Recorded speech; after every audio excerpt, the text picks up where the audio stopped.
दोस्तों, भोले भंडारी। आज दिनांक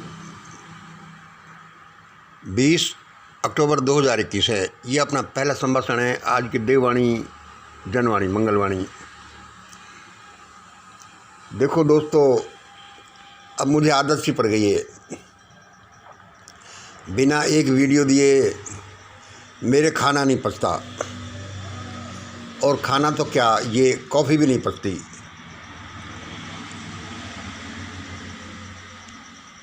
अब क्या करूं, आदत पड़ गई। इसमें आपको कुछ मिले कि नहीं मिले, कुछ दम है कि नहीं है, आगे कितना बढ़ेगा नहीं बढ़ेगा, ये आगे की बात है। दूसरे, आप लोगों का प्यार ऐसा मिलता है, चाहे कमी का मिलता हो, कि मैं अभी वीडियो बनाना नहीं छोड़ सकता, क्योंकि आप लोगों का प्यार दुलार बढ़ता ही जाता है। आज की देववाणी सुनिए। आज देववाणी ने मुझसे ये कहा, ये देखिए, आज उस देववाणी ने मुझसे ये कहा,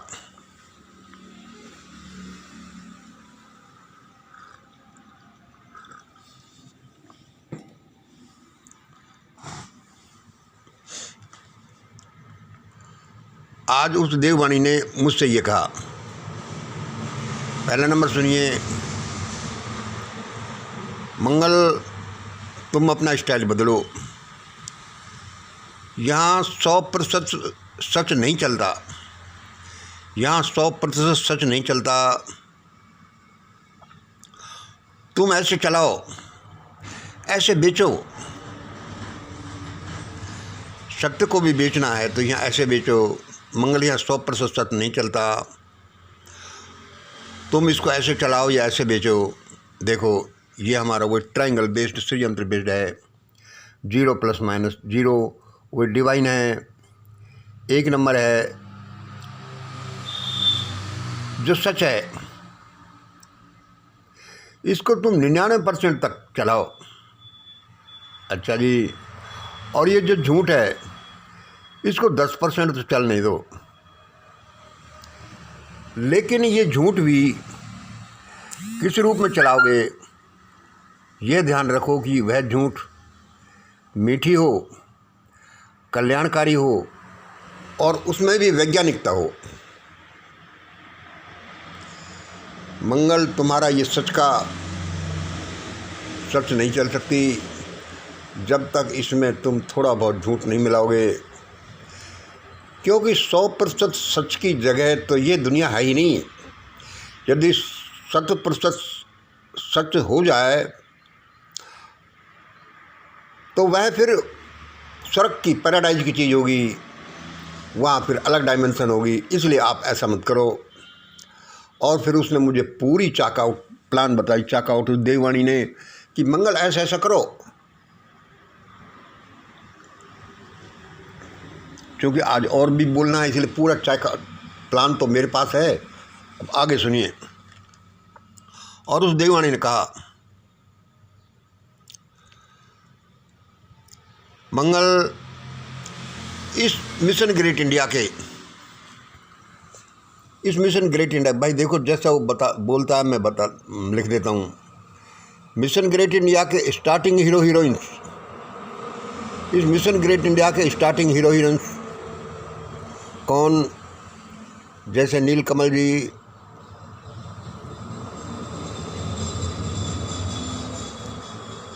दिनेश पुरी जी, राजरानी जी, सोनिया भीम, दूसरी सोनिया मैडम, SSS,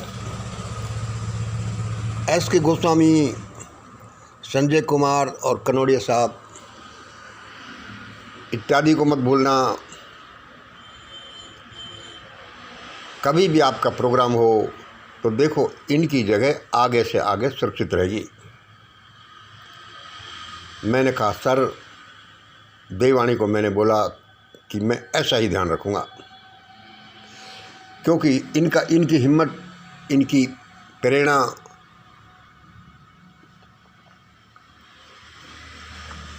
इनका प्यार, इनकी आत्मीयता ही मुझे आगे बढ़ाती है। और भी बहुत से सैकड़ों हैं, हज़ारों हैं, लेकिन चलो सबका नाम तो नहीं लिख सकता यहाँ। और आप सुनिए, यह शब्द मैं मेरे एक मित्र ने कहा था कि यार मंगल तो खूब लिख। मेरे एक मित्र ने यह कहा था कि यार मंगल तो खूब लिख, लेकिन ऐसा करना तू आरएसएस के बारे में मत बोलना। उसने मुझे बोला आरएसएस के बारे में मत बोलना, ये बड़ा खतरनाक संगठन है, इसके बारे में बोलने से तू परहेजी क्या कर। मैंने कहा भाई साहब ये परहेज तो करूँ, लेकिन जब तुम अपने स्पीच से आरएसएस को निकाल दोगे और ग्रेट इंडिया मूवमेंट चलाते हो तो इसमें बचेगा क्या। ये तो आपको लेना ही पड़ेगा। तो आज उस देववाणी ने जो मुझे बोला, सुनिए भाई, किसी को बुरा लगे तो सॉरी। वो देववाणी ने बोला, कल की एक न्यूज़ थी अनीस अहमद खान की, पता नहीं कौन सी चैनल थी वो, अरे वो कौन सी चैनल थी, अनीस अहमद खान जहाँ बोलते रहते हैं। क्या न्यूज़ थी, अब ये आरएसएस अपना हेडक्वार्टर बदल रहा है। यह है नागपुर से और अयोध्या आने का प्रोग्राम है। यह न्यूज़ थी कि अब ये आरएसएस अपना हेडक्वार्टर बदलता है नागपुर से यहाँ। उसके बारे में देववाणी ने कहा, सुन मंगल सुन, अब ये आरएसएस अपना हेडक्वार्टर बदल नहीं रहा भाई, अब ये भाग रहा है। मैंने कि भाग रहा है, अरे भाई क्या ऐसा कैसे भाग जाएगा। लेकिन जो देववाणी ने मुझे बोला मैंने आपको बता दिया, और मैं समझता हूँ कि मैं किसी के दिल नहीं दुखाता, भले भले के लिए बोलता हूँ कि भाई ऐसा होने वाला है। और उसने कहा कि जो ये आरएसएस के पायनियर्स हैं,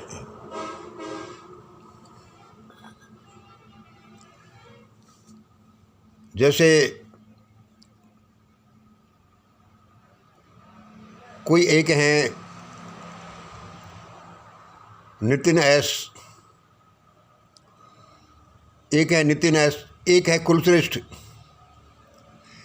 एक है कोई टीवी के सी के सिन्हा, और ऐसे सैकड़ों लोग हैं। उस देववाणी ने बोला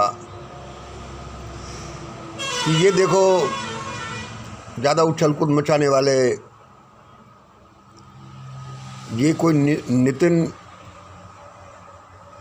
एस, पी कुलश्रेष्ठ, सी के सिन्हा, और ये बहुत से जिनके बड़े बड़े चैनल चलते हैं, जिनके स्पीच सुने जाते हैं, ये आरएसएस के पायनियर हैं। ये सब मोदी साहब भागवत एंड कंपनी, मोदी साहब भागवत इत्यादि से भी भागने में आगे रहेंगे। मैंने कि भाई क्या सचमुच में ऐसा होगा। उस देववाणी ने कहा कि भाई ऐसा ही होगा। मैंने कि भाई चलो ठीक है, क्योंकि भविष्य में कुछ ऐसा ही होने जा रहा है। बस देखो जैसा देववाणी ने कहा है, और मैं समझता हूँ कि देववाणी सच्ची बोलती है। अब मैं 1-2 दिन पहले आपको कह रहा था कि personal problem counselling, India counselling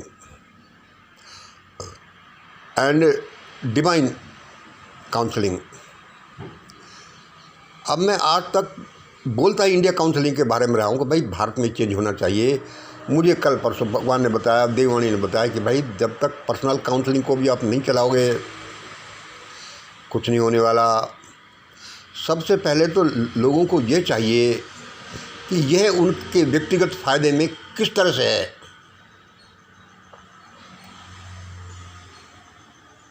तो मैं इस चीज़ का ध्यान रखता हूँ, और मैंने कुछ इस तरह के स्पीच में बढ़ा रहा हूँ। आज मैं आपको क्या बोलता हूँ, कुछ आपको ये फार्मूले टाइप्स हैं, अफर्मेशंस हैं, पहले दे दिए, जग जाहिर हैं, फिर भी आपको दोबारा बताता हूँ। क्या बताता हूँ कि जब भी आप तकलीफ़ में पड़ जाएं, जब भी घनघोर आफतों की वर्षा आप पर शुरू हो जाए, कहीं रास्ता नहीं दिखे कि क्या करें क्या नहीं करें, तो आप ज़रूर ये अफर्मेशंस बार बार करें, ज़रूर ये अफर्मेशंस बार बार करें। क्या, जैसा मैंने एक दिन पहले बताया, HMAWWTINW, इसका मतलब क्या है कि he makes a way where there is no way, he makes a way where there is no way, he opens a door where there is no door. दूसरे का, he opens a door where there is no door. जैसे आप, कोई आपका helper नहीं रहे, कोई कहीं से अंधेरा अंधेरा हो, सहायता का कोई नहीं हो, तो आप अकेले ध्यान में अंधेरे कमरे में बैठकर यही बार बार उच्चारण करें कि he makes a way where there is no way, he opens a door where there is no door. और देखना आपके साथ चमत्कार होगा, हेल्प आएगी। इसके साथ साथ और भी कुछ बातें हैं जो मैं आपको पर्सनल कंसल्टेशन में बताऊंगा। और उस समस्या जब ज़्यादा आ जाए तो आप क्या और क्या करेंगे। बार बार ये सोचें, बार बार ये सोचें, कैसी भी घनघोर समस्या आए, कैसी भी आफत में पड़ जाए, ये सोचें कि इस समस्या से मुझे क्या क्या फ़ायदे होंगे। आप दिवालिया हो रहे हैं, दुश्मन आसपास हथियार लेकर खड़े हैं आपको मारने के लिए, या बेइज्जती हो रही है, जैसा भी हो रहा हो, लेकिन आप एक तो पहला काम करेंगे और दूसरा काम क्या करेंगे, ये मन ही मन में सोचेंगे, क्या करेंगे कि इस समस्या से मुझे क्या क्या फ़ायदे होने वाले हैं। Think only this one. ये नहीं कि अब मर जाएंगे यार, अब ये कर देंगे, अब दिवालिया हो जाएंगे, अब ये हो जाएगा, ये हो जाएगा। निगेटिव नहीं, आप ये सोचेंगे कि इस समस्या से मुझे क्या क्या फ़ायदे होने वाले हैं। भगवान ने ये समस्या ऐसे ही थोड़ी दी है, ऐसे ही थोड़ी दी है, क्योंकि whatever happens happens for the best. ये इसी के साथ याद रखना है, whatever happens happens for the best. ये पर्सनल प्रॉब्लम काउंसलिंग के कुछ टिप्स हैं, ऐसी और भी हैं, बताता रहता हूँ मैं। भगवान का नाम या परोपकार, ये बहुत सी चीज़ें हैं ही इसमें, लेकिन आप सिंपली ये करें, जैसे ही घनघोर समस्याओं से घिर जाएं, मनी मनी ये वाइब्रेट करते रहें, he makes a way where there is no way, he opens a door where there is no door. वह वहाँ रास्ता बनाता है जहाँ कोई रास्ता नहीं, वह वहाँ दरवाज़ा खोलता है जहाँ कोई दरवाज़ा ही नहीं। इस समस्या से मेरे को क्या क्या फ़ायदे होने वाले हैं, क्योंकि कोई समस्या भगवान वैसे ही नहीं भेजता। Whatever happens happens for the best. आज मैंने आपको थोड़ा सा बताया, वैसे मैं जानता वानता कुछ नहीं, मुझे देवी प्रेरणा होती है, भगवान सामने आकर बता देता है, मैं उसको सीख लेता हूँ, मैं आपको बता देता हूँ। बस ऐसे ये बैलगाड़ी चल रही है, चलने दो जैसी उसकी इच्छा हो। और उसने क्या बताया, मंगल तो डरना मत, अपने मानव धर्म को कभी मत भूलना और कभी छोड़ना मत। कैसी समस्या है, कैसे ही खतरा है, लेकिन अपने मानव धर्म को कभी मत भूलना छोड़ना। दोस्तों, आप भी ऐसा ही करना।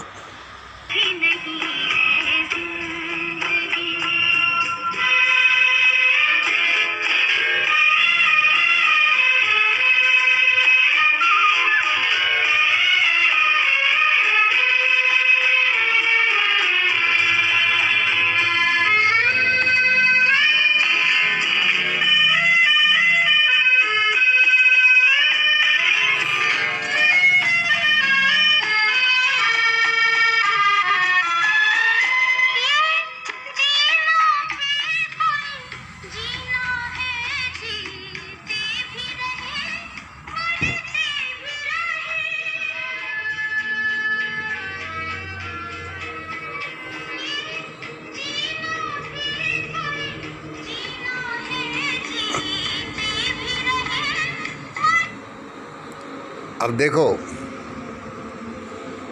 ये और डिटेल में गाना आप नेट पर सुन लेना। अभी मैं एक को कह रहा था कि देखो कितना अच्छा प्रेरणादायक गाना है, इसको मुझे लगा दो, परंतु वो क्या है कि वो, चलो मैं कहूँ कि नहीं इसको, वह बाबा रामपाल का भक्त था। मैं फिर भी औरों और बाबाओं के बनिस्बत बाबा रामपाल को थोड़ा अच्छा ही मानता हूँ। लेकिन उसे बाबा रामपाल के भक्त ने मुझसे कहा कि हम तो गाने नहीं सुनते। मैंने कहा भाई तुम गाने क्यों नहीं सुनते? अरे इस दुनिया में हर आवाज़, हर शब्द उस भगवान का शब्द है, और जब उस संगीत को अपने जीवन से निकाल दोगे तो क्या बचेगा? मुझे ये बात अच्छी नहीं लगी, यह टीचिंग इस बाबा की अच्छी नहीं लगी। मेरे दिल में जो आया मैंने आपको कह दिया, कोई इसका बुरा नहीं माने। आज इतना ही। जय हिंद, जय भारत।